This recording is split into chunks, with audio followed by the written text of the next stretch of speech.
Here's my plan. My plan is first just to read a story about a prominent conservative rabbi in Los Angeles named Rabbi David Wolpe, who actually just announced his retirement. He's like retiring next couple months, who once gave a sermon during Passover at his congregation that was very controversial on this subject. We're going to read about the press that came out afterwards about it. And then we'll start with just having a conversation. Where are you? I mean, already some people shared a little bit where they're sitting, but where are you sitting right now with this issue around the divinity of the Torah? Did God write it? How do you struggle with it now? And by the way, if you say like, I don't know, that's why I'm here, that's fine too. But if you already have some thoughts of where you're at, or what your questions are, or where you're sitting, I'd like to hear that before we get too much deeper. But let's first hear about what happened to Rabbi David Wolpe to show that this issue is still very live here in contemporary times. It's not some ancient question or modern question from the 18 or 1900s.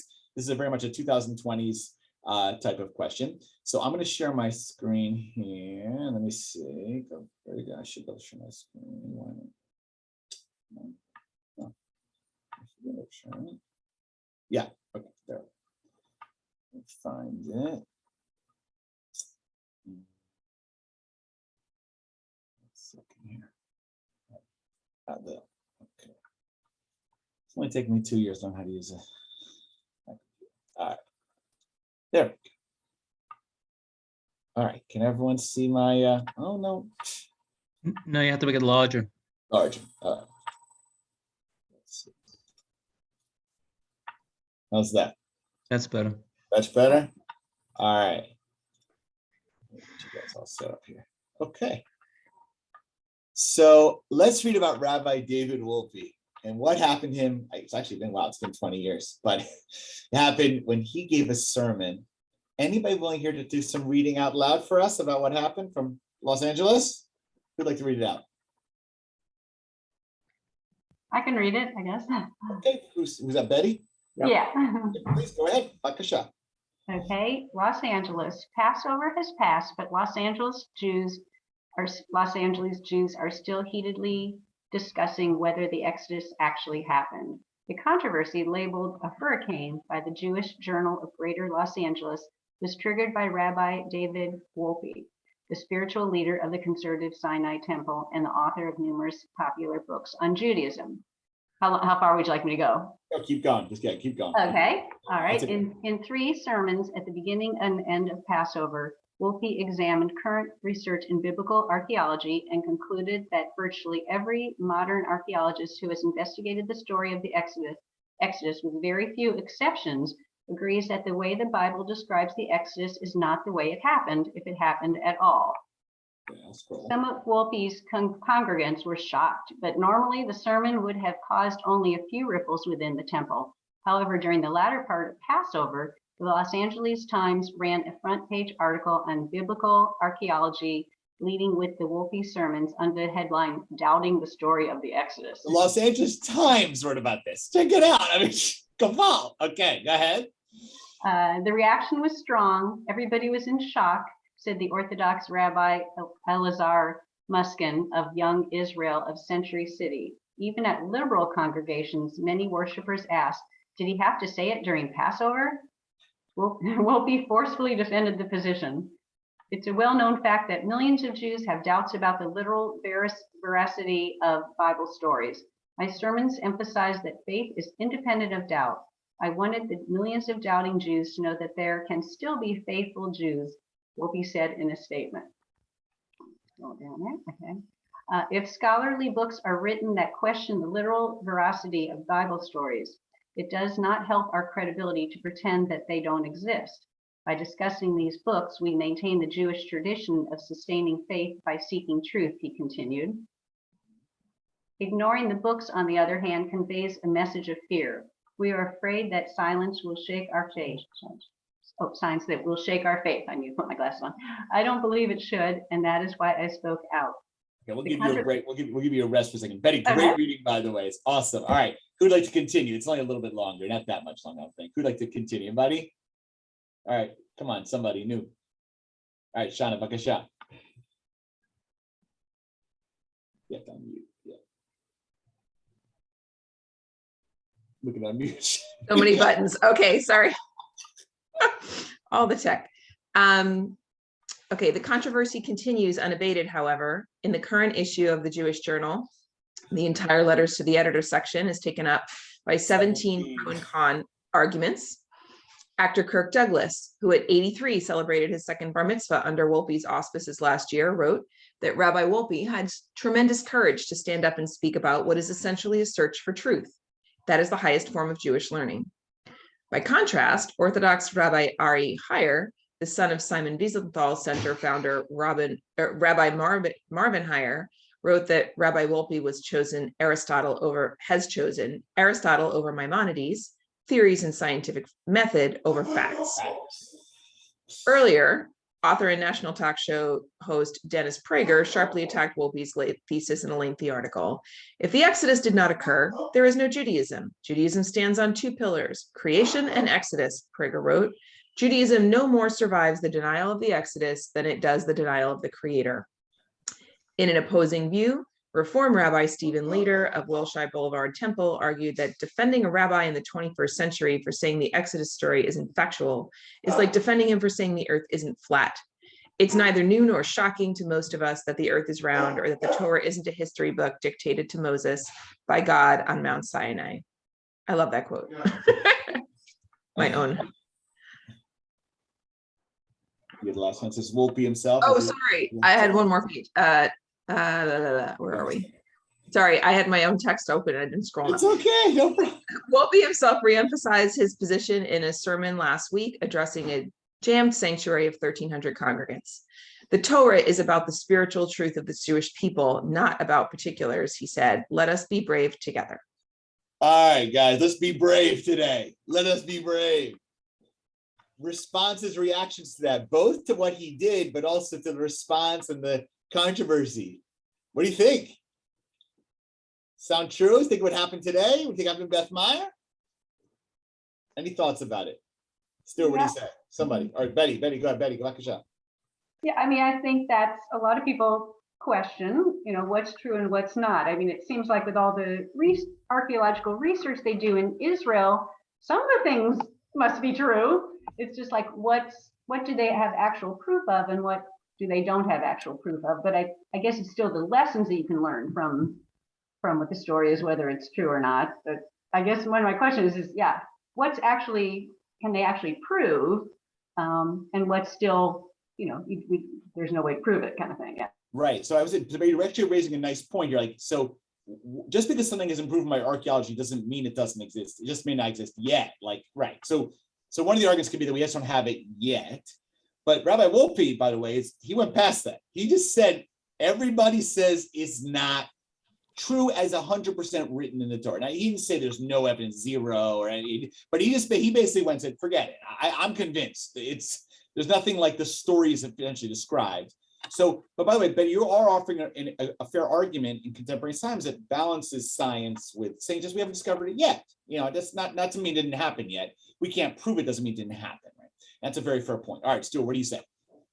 It's interesting that these arguments come about in terms of science, and we have this great faith in science. We believe in a God that's unknowable, unseeable, and that we don't question. But whether or not the trail of people leaving Egypt is the thing that's questioned. Yet we believe in it. Again, I'll say it. We believe in a God that's unknowable, unseeable, and we have faith in that God. The whole idea of our religion, it was a unique construct in which people of faith believed.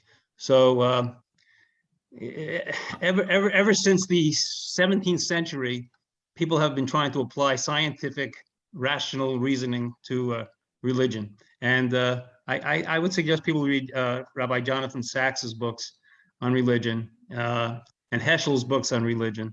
And I think that you'd find a broader understanding of what it means to be a Jew in those types of literature than this kind of, well, who wrote the Bible? Was it A, B, C, D, E? There's a great satisfaction in people nullifying religion by applying those types of techniques, because the scientific method has sort of won out. And we see how well the scientific method has worked in the 20th century, and it's working out now. I'm doing a polemic now. We wiped out more people using the scientific method than we've ever wiped out because of religion. So I have more faith in faith than I do in science. Okay, so then I just want to see what I'm hearing you say just about this issue about the divinity of the Torah. You're basically saying, like, look, whether the Torah is written by God and I'm right, that doesn't affect your faith anyway, right?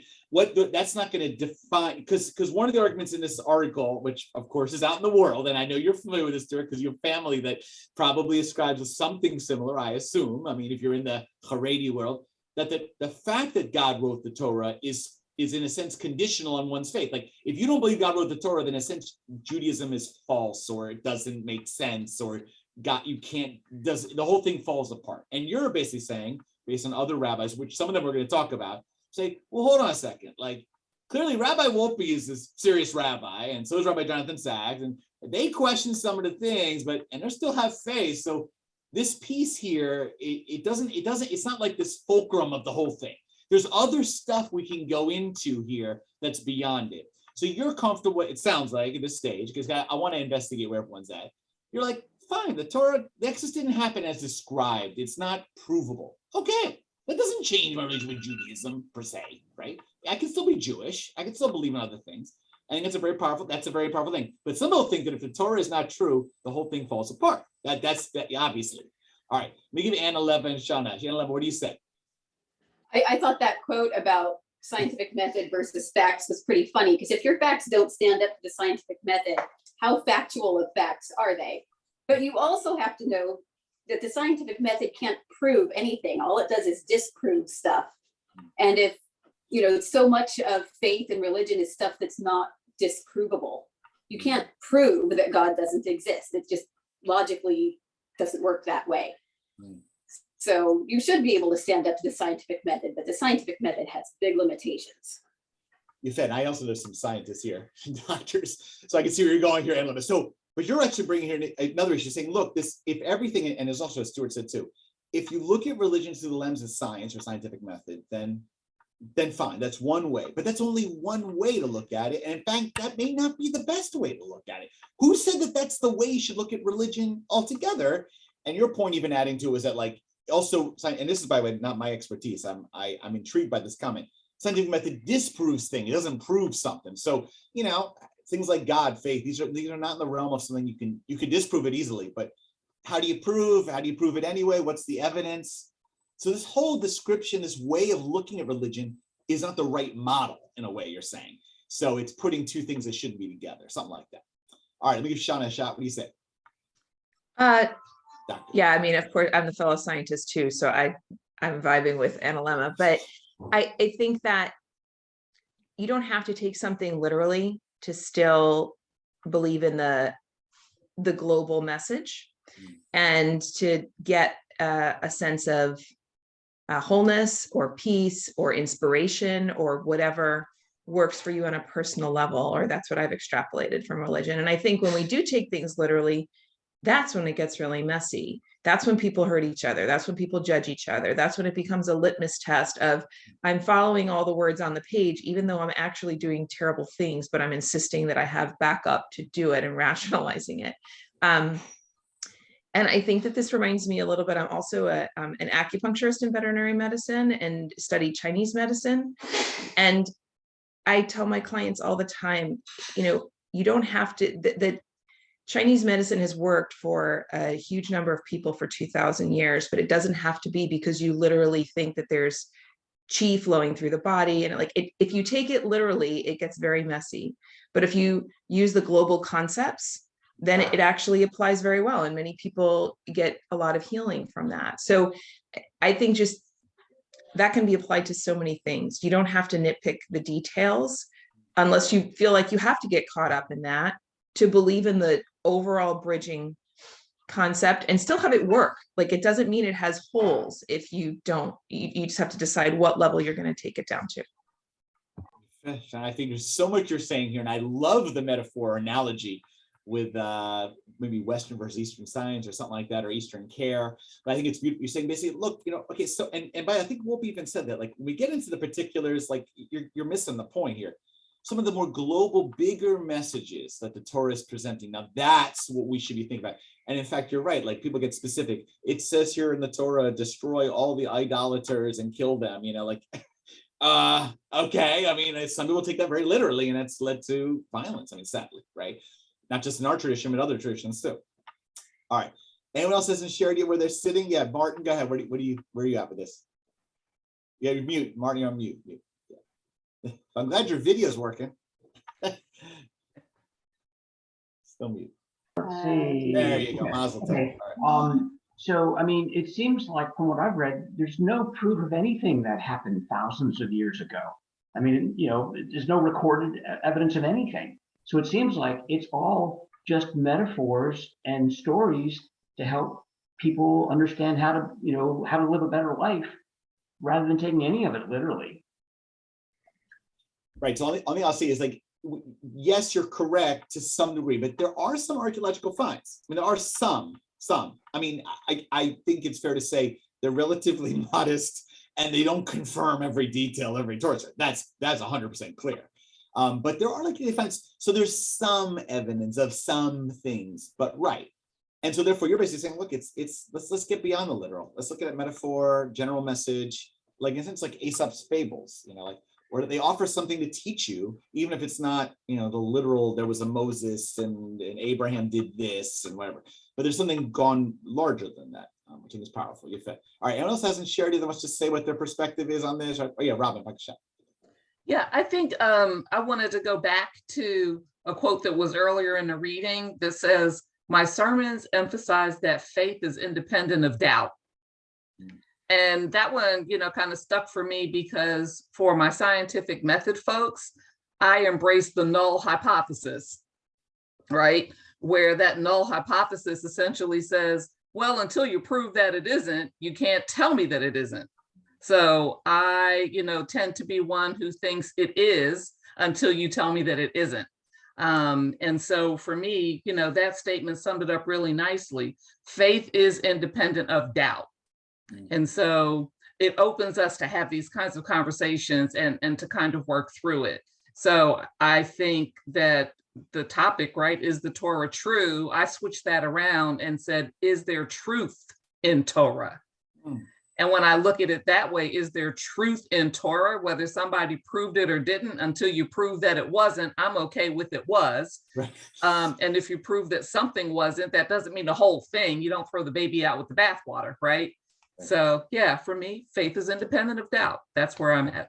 You're fair. Awesome, Robin. Yeah, Betty, go ahead. What do you say? Well, how literal do you take it? I mean, how do you, what's your opinion? Well, I wasn't sure I was gonna get to me now or like study a little bit more of other comment. I have some other commentaries, but I'm happy we don't have to, I have other commentaries and suggestions of some ideas, but I'm happy just to riff with you guys. I mean, whatever works. What I would say is that there's definitely a time in my life, and I remember when I was in Israel, when I was in college, I studied abroad in Israel, and I did a seminar called the Discovery Seminar. Anyone heard of this before? Maybe Stuart has. It's in Jerusalem primarily, and it's offered by Esha Torah, which is an outreach Haredi ultra-Orthodox organization. And they would give you like 2 days spent there, and they asked you to do it. And I did it with my friends.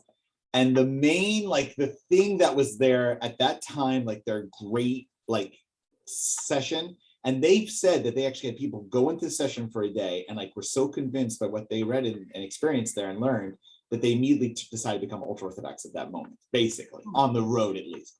And what was their thing? It was the Bible codes. You guys remember the Bible codes? Everyone ever learned? It was actually a New York Times bestseller eventually. What they did took the entire Torah, just the Hebrew letters, obviously. They put them on like a computer graph, like all the letters, and using the equivalent of like a find a word, like not necessarily each word, but if you just put each letter next to each other, like, it's 1,000, 30, 40, 50,000 letters, and you could like create a circle. They found things like Saddam Hussein, Iraq, Israel winning a war. I mean, and they showed these things like based on, if you skipped every fourth letter. And I remember watching this thing. It was kind of amazing, like watching it, like, because they really were very creative in the way but the rabbi, who's very charismatic, was basically saying, don't you see, like, this shows the Torah knows the future, it knows everything. God is communicating to us everything. And like my friends, we looked at it, we were like, this is so laughable. Like, are you kidding me? Like, this is not convincing. It's a joke. Like, you could have put here Mickey Mouse. I'm sure we can find Mickey Mouse here if we put 5 letters together, right? But if you're looking for the Torah to have this type of, we'll call it either scientific or like truth in that way.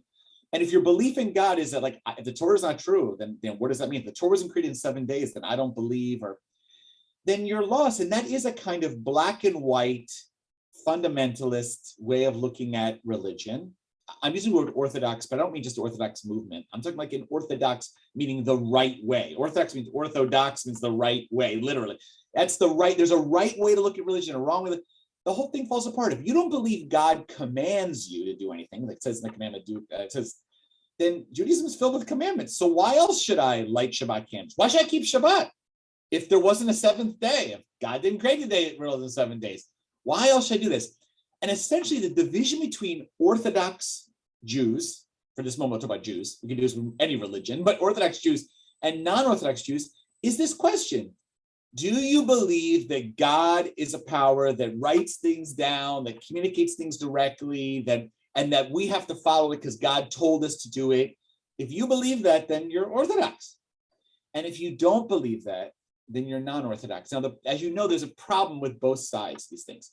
If you're Orthodox and you believe all these things, the problem is then there's a lot of things that contradict this with science and research. Like, you have a lot of problems to deal with there. Also, there's a lot of things in the Torah that appear to be immoral or unethical. So how are you going to deal with, the God commands you to do things and also commands things. And even here, you guys, by the way, I liked your responses very much. There's a global truths to the Torah. I mean, I agree with that. But clearly the global truths are in the eye of the beholder, right? Some people could read the Torah as the global truth is only Jews should have the land of Israel and all other people should be kicked out. That could be a global truth of the Torah, right? It could be. I'm not saying it's what I want it to be, but it's what I could be. And then what do you do with modern day Arabs that live in Israel, right? You could see the very logical, other people lead to the global truth is everybody's made in God's image, right? That would be one that I would more resonate with, right? So global truths are in the eye of the beholder. And this is the problem of the liberal read. If we don't believe that Torah is literally true, then the problem is then why follow the Torah? Why read the Torah? Why study the Torah? Now, already some of you came up. There are lessons, there's interpretation. Okay. But, is that different than Shakespeare? Is that different than Aesop's fables? Is that different than, I don't know, something else that's really like Rumi? Rumi's got awesome stuff, right? Well, ethical culture. Ethical culture started with the very concept that you remove God from the thing, but human beings can be ethical because there is a universal truth that somehow floats in the vapors, and that we as human beings know right from wrong. And ethical culture still remains and the person who started ethical culture was a son of a rabbi who was a rabbi who was kicked out of. He gave his first sermon and his last sermon because he removed God from the whole thing. Correct. And he started ethical culture. So that's right. And they do some good works. And yes. But again, I think Stuart's a great point. But again, like the point is like saying at one point, this idea that's, and again, Stuart's just presenting it, he was not defending it, but saying one of the challenges of the ethical culture movement, right, was that this idea that, well, we can come up with the moral truths that will be Kantian view, universally understood. Do not kill, do not, love your neighbor as yourself, all these kind of very beautiful that most people agree. But then we realize that, no, not everybody agrees, right?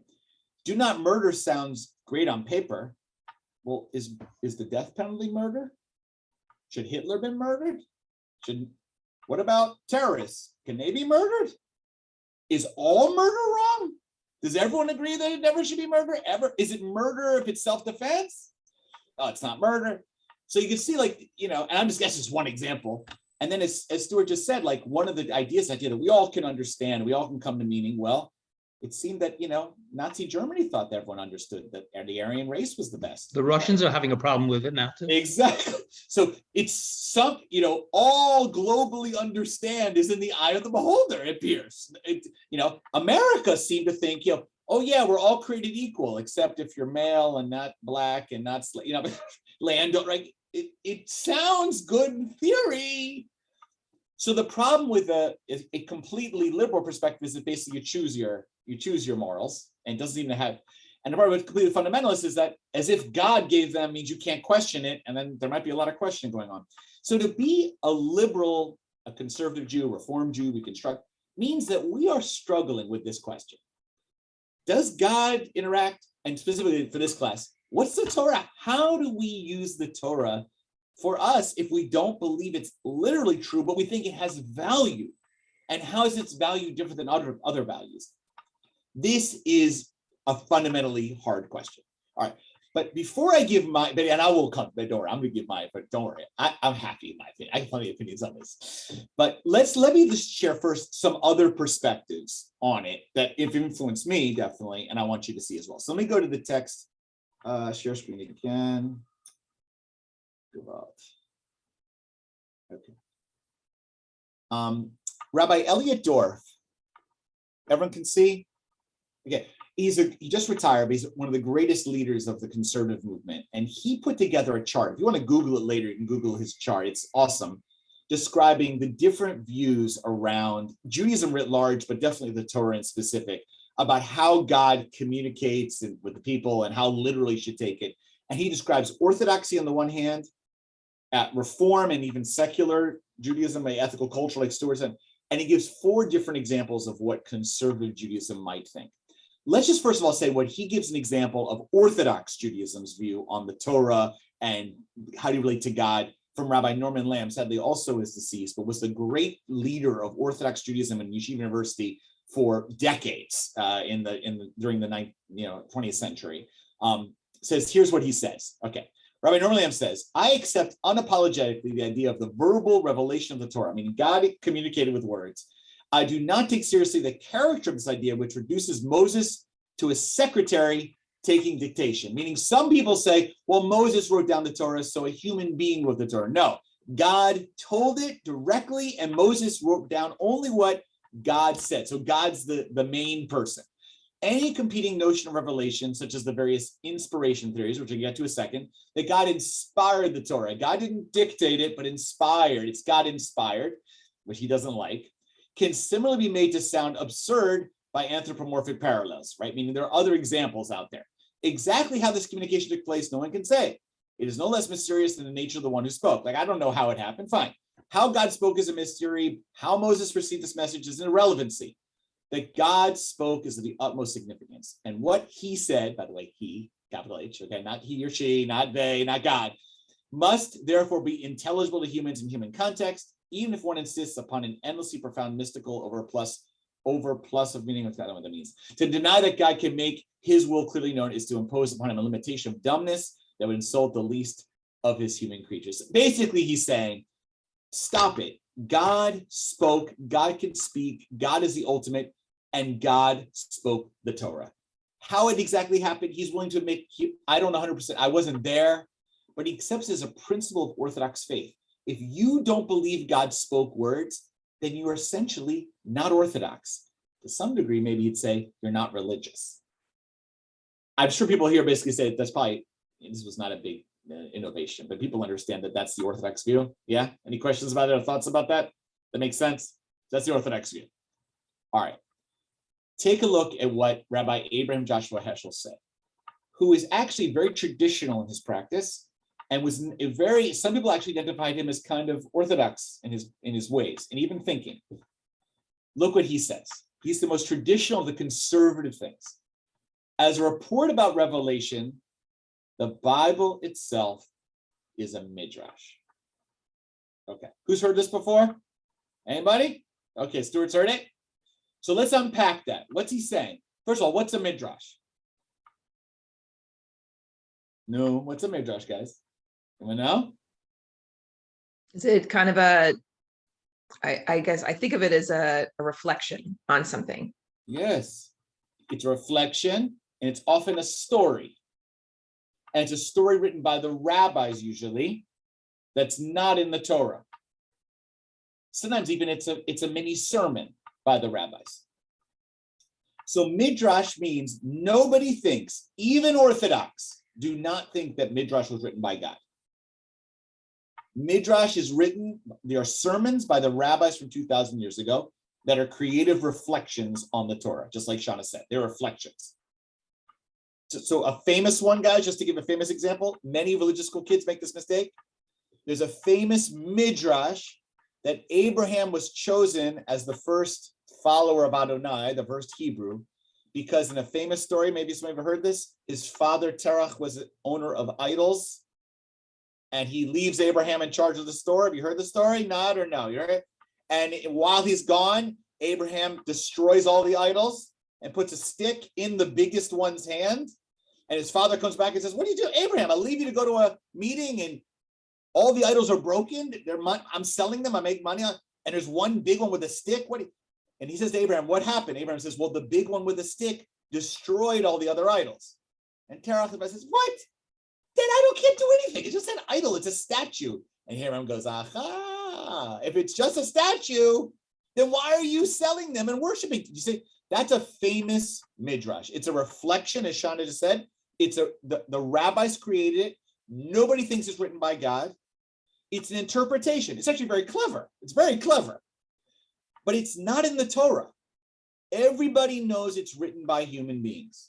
It's meant to explain something about Torah. The question, why was Abraham chosen? Why Abraham and not somebody else? Because he was very clever and he was against idolatry. You follow? Everyone's with me here, right? Okay, so Midrash, so let's come back. As a report about Revelation, as a description of what happened when God revealed, that's a fancy word. Revelation is God revealed the Torah. That's fancy word, revealed. The Bible is a Midrash. Hold on. The Bible, this is why it's a very deep sentence. The Bible traditionally is written by who? Guys, unmute yourselves. You can unmute. We're only 6 people. Unmute yourselves. You can unmute yourselves. Unmute. I want to hear some people. Unmute. Who By wrote the Bible, they mean the Torah? Right. So God. yeah. So it seems like a paradox here. Mhm. Catch? As a report, the Bible. So what's the key word? As a report. So now we're going to get in the weeds here. What happened at Mount Sinai? God communicated, let's say for a second, the Torah. Abram Joshua Heschel accepts that God spoke, just like Rabbi Lamb said. In that way, Rabbi Heschel is Orthodox. He believes God can speak words. Fine. But who has to hear those words and who writes them down? So we kind of sort of like a paraphrase of what God said. Yes, Shauna, 64,000 shekel. So what he says is, okay, I'm Orthodox in the sense that God spoke. I believe that as an act of faith. I believe God can speak. I, in fact, believe that God communicated the Torah on Mount Sinai as an act, as a statement of faith. But the problem is, Moses is a human being. And when Moses wrote it down, he was limited by his human character traits, which means he heard what he thought he heard, and he wrote down what he thought he should write down. But once God communicates with a human being who is human, humans are limited. Moses is only writing down what he thinks he heard. Mm-hmm. You follow? It's a very nuanced. So when the Bible is a Midrash, what he's saying is the Bible is written by human beings recording what they think they heard. Which you follow here? This means lots of human beings could hear many different things. Well, So does it also imply that, I mean, it's handed down then? It's therefore it's susceptible to Yes. copying errors and like Correct. that kind of stuff. Shauna, Rabbi Shauna's on fire. This you see, it's a very creative, by the way, he's giving a very creative theological take on this, right? He's honoring the traditional, we're calling it Orthodox here, but I'm talking, it's really traditional, beyond Orthodox. I'm talking, for thousands of years, Jews have basically believed, I'm saying this is a basic statement, okay? The God gave the Torah. He's saying, okay, God still gave it. But Shauna said, but it was passed on. Scribes had to write it down. Maybe they made a mistake in how they wrote it down. That's human fallacy. And by the way, look, Jenny tells me to take out the trash and I don't hear her. Okay. Right? Human beings are selectively hearing. Go ahead. And excuse me, in the tradition also, we talk about the rabbis that were closer to the actual event have more authenticity than the present day rabbis. So they have a clearer vision. The other thing is that the event at Sinai, whatever happened, was to all the people, and that was a thing that somebody, if it didn't happen, somebody would say, nah, it didn't happen. They're making it up. But because that was specifically said that it happened and all the people stood there, it was one of the only religions, I think, in the world that ever made that statement. Usually there was some prophet that heard a voice somewhere and that was all that was heard. But they specifically say at Sinai, all the people heard, all the people stood there and heard. In fact, they were so frightened by it, they then asked Moses, then please, we can't handle this anymore. You take the rest of the information down. We'll abide by what you have to say. Public nature. Of course, it's being true public nature from the text itself, which is not exactly ideal evidence, but I hear what you're saying. No, your point's well taken. It's a public event. But I want to say the power between this, and Stuart's kind of touching on here, two things I want to say is one is the public event, the universal aspects, the antiquity of it matters. But so this preserves the idea that God can speak and that the Torah has holy God involved, very much involved in it. That's what preserves.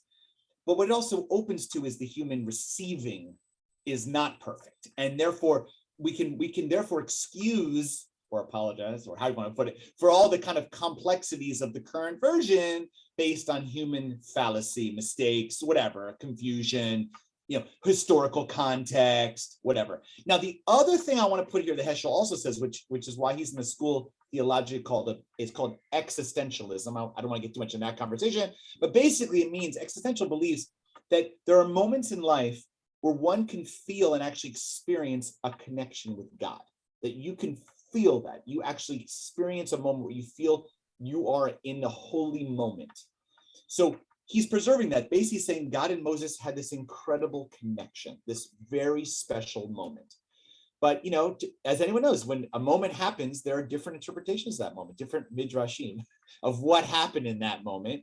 And Moses has his version, but it really is his version. It's a human version. But even if he's very special, it's his version. And so any mistakes or confusion or inconsistencies means essentially a human being messed it up. But we preserve God as being in charge. This is considered the most traditional, liberal interpretation of the Torah. Okay, you with me? All right, let's look at another two here. This is Rabbi Bension Boxer. This is considered moving a little more liberal in the conservative movement. All right, I'll read it out here. He's deceased. May he rest in peace. There is no contradiction between discovery of historical dimension in the sacred text of Scripture and the belief that they are disclosures of God's revelation. So it means you don't have to say, you can look at historical documentation, which is kind of like saying science, and realizing the Torah was written in a specific historical time with specific historical biases and all kinds of problems in it, and that God can reveal something. The human and divine commingle in all of life. This is his metaphor. Look at this. The farmer tills the soil, plants, weeds, harvests, but this does not contradict the dimension of divine providence at work and the same process of bringing food from the earth. For the farmer did not create the earth with its power to fructify the seed placed in its womb, did not create the economy of nature on which his labors depends, did not stuff the sun with energy, nor fill the clouds with rain, or fashion a seed with his miraculous power to reproduce itself. Throughout nature, we witness what is a cardinal belief in Judaism, that man is God's partner in the work of creation. Okay, so it's kind of fancy written. It's written like 100 years ago, whatever. Okay, but what's he saying? Heschel says, look, God gave the Torah, and any issues you have is because of Moses. Moses heard it. So it's a very nice interpretation. Like it's cute. It's creative. Bension does not say. So hold on a second. Not even that. Judaism is based on, when we say the prayer, Hamotzi lechem min haaretz, thank you, Adonai our God, who brought us bread from the earth. That's not true. God did not give us bread. God gave us agriculture. God gave us photosynthesis. God gave us water. We take those all together and we make bread. So where is God in the bread? God is the ingredients of the bread.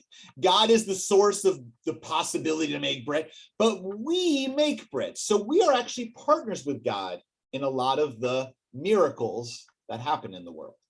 Okay.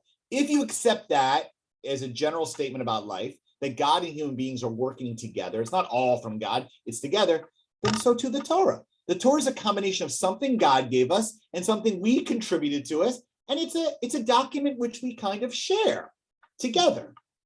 Part of it's God inspired, so the term might come in, divine inspired, and part of it's where human beings wrote it down. And that's okay. A lot of life's spiritually meaningful stuff is shared. So too our sacred text. It's written by human beings, but has God as inspiration, basically.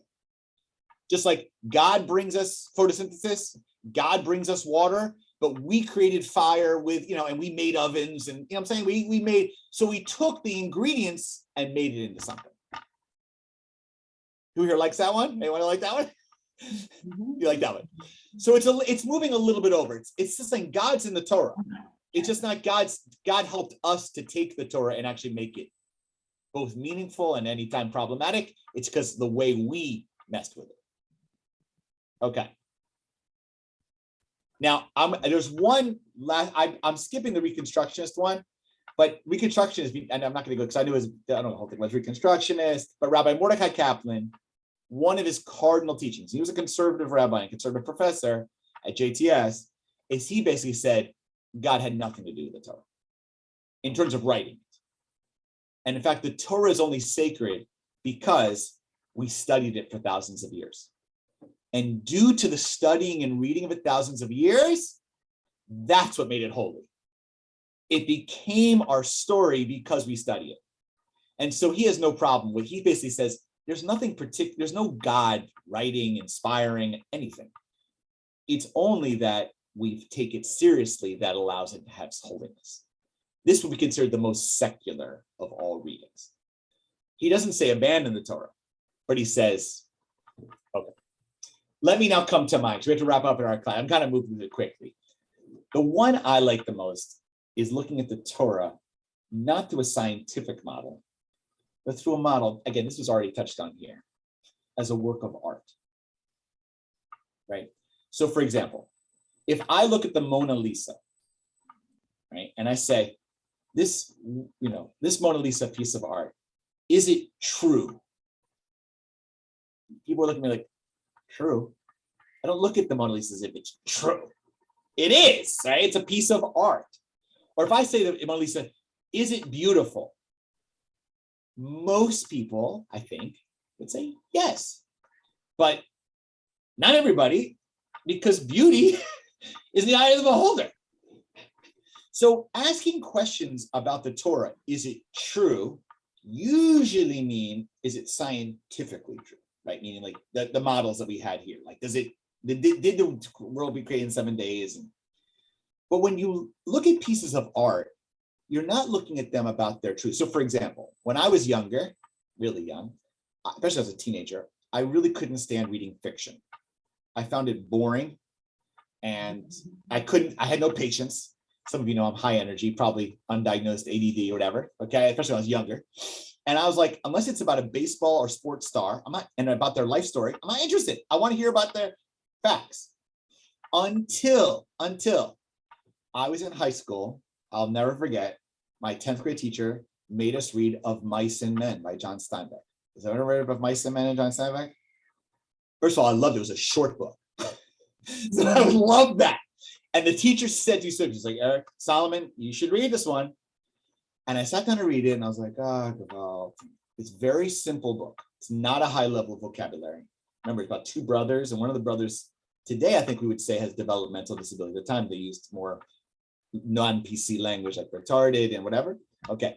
And remember, it's Lenny and I forget the brother, and he ended up he has all kinds of challenges, and the brother's trying to save him. And in the end, the older brother kills his younger brother to save him from being murdered by a mob. You remember the story? Remember the story? The younger brother, Lenny, like kills a woman accidentally that he has kind of a love for. Anyway, and he actually, the last lines, he has to murder his brother to save him from being killed by a mob.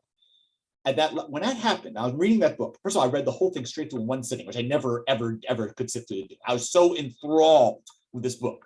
It felt like it was happening right in front of me. And in the end, when his older brother killed him, I think he suffocated, I think he choked him or something. I can't remember the whole thing. I was so shocked. I actually started to tear up. I was like 15. I didn't cry. I was too tough guy to cry at anything.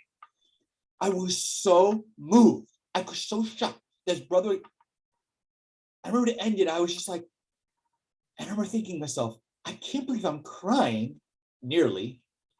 And the story is fiction. It didn't happen. It's written like it did happen. If you remember, it's very good details about it. Like it feels like it's a real story. But I remember thinking, oh my God, there is something true about this story that is more true than any nonfiction I've ever read. This story speaks the truth of brothers, about love, about taking care of those who have developmental struggles, about society, about family.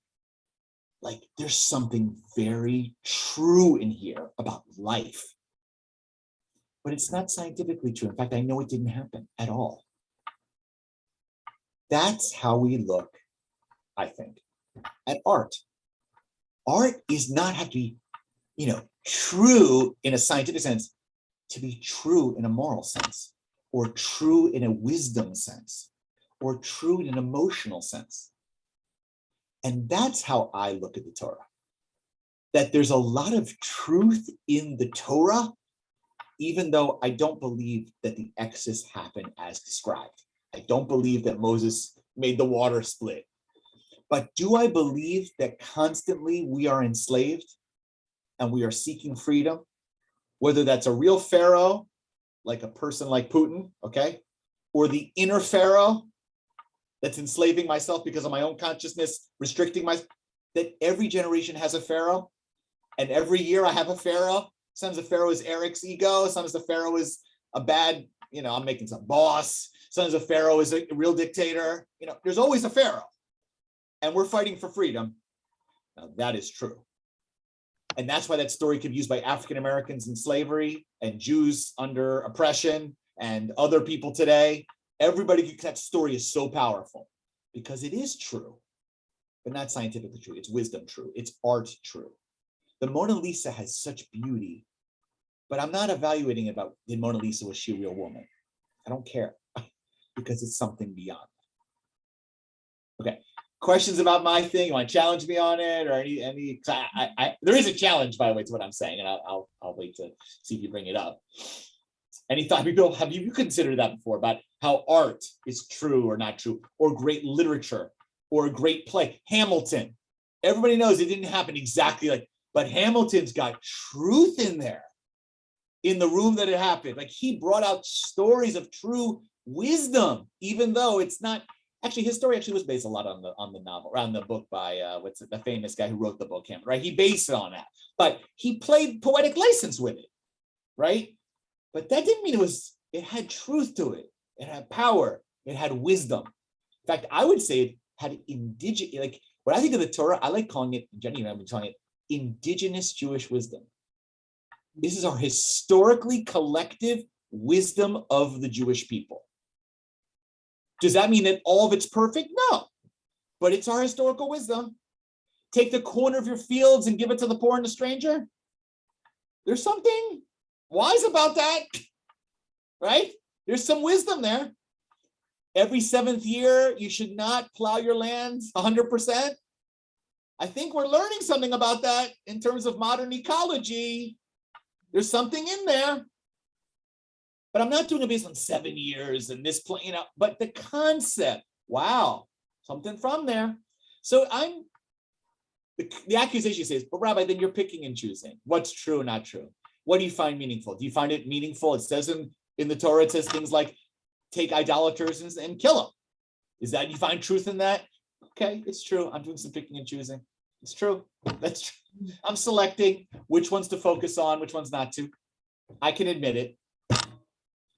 But I would also argue, by the way, I think Orthodox are doing that too. I think they're doing the same thing. They're just choosing different things to focus on. All right. Thoughts about my idea, or have you thought about this before? Or what do you take from this? Or no response. I stumped you.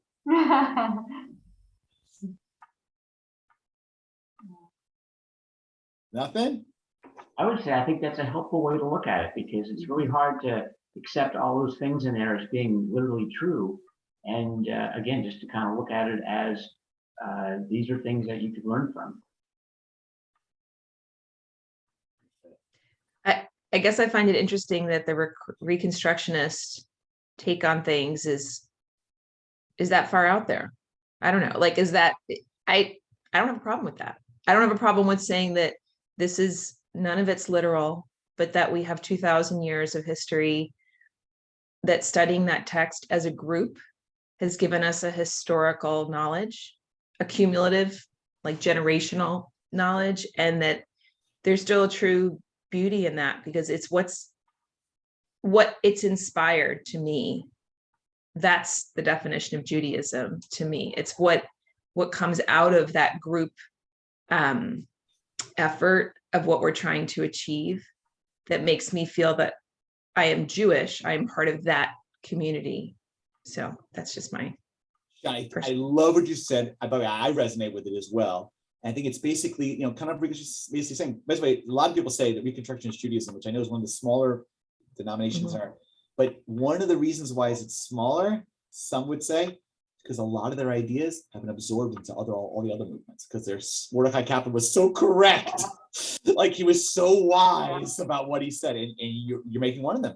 Today, many people will say, what makes the Torah sacred is the fact that thousands of years of Jewish people have sat around and said, what makes it sacred? Like, we keep struggling with it.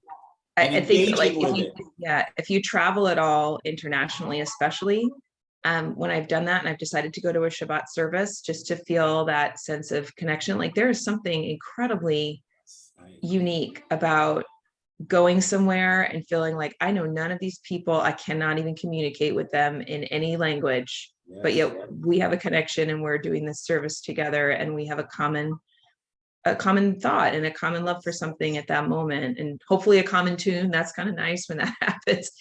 And that feeling of unity, because I think that the human condition struggles for connection. That's what we actually are looking for. I love that, Shauna. It's awesome. Awesome. I totally resonate with that. I totally agree. In fact, that's the beauty of it, is that and I'll give a big thing to say, is like, you might say, like, I've said it before in a sermon once, like, what's the only thing that unites the Jewish people today? It's not that we pray differently, we don't keep kosher, but we million of ways we don't.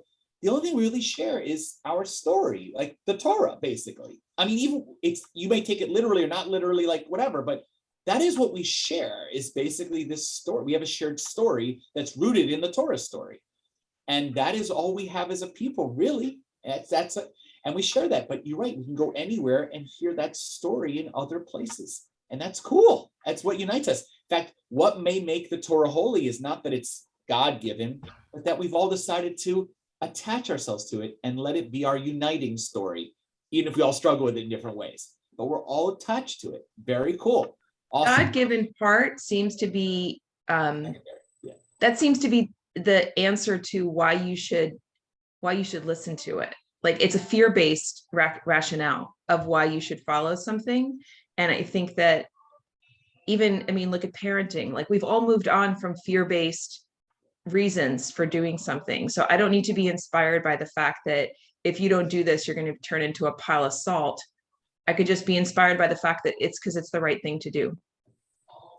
Rabbi Shauna, re-preach it. I love it. All right, Anna Lemma, go ahead. A couple minutes to wrap up. All right, we give Anna Lemma and Stuart. So Anna Lemma, go ahead.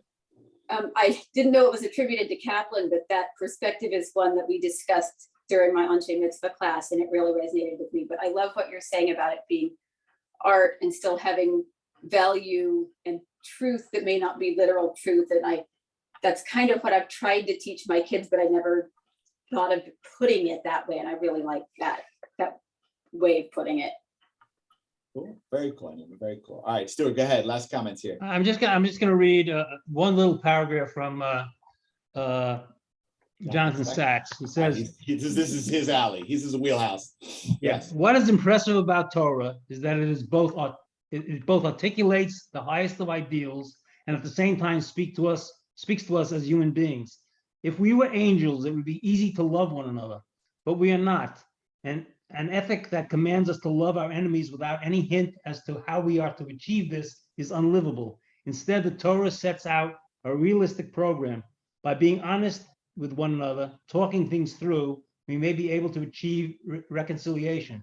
Not always, to be sure, but often. How much distress and even bloodshed might be spared if humanity heeded the simple command. Unfortunately, then I'm going to have to wrap up because I have a baby naming us in 15 minutes. I got to take a ride out. Thanks, sorry we had to start a little bit late this morning. But I'm just such a pleasure to learn with you all. Thank you for concluding that, Stuart. Jonathan Sachs really is, you should read his stuff. He really is, may rest in peace. He really worked on this from a technically Orthodox perspective, but he really an impressive rabbi and teacher. Yeah. A blessing to study together. May we continue to study and learn together and struggle with Torah together.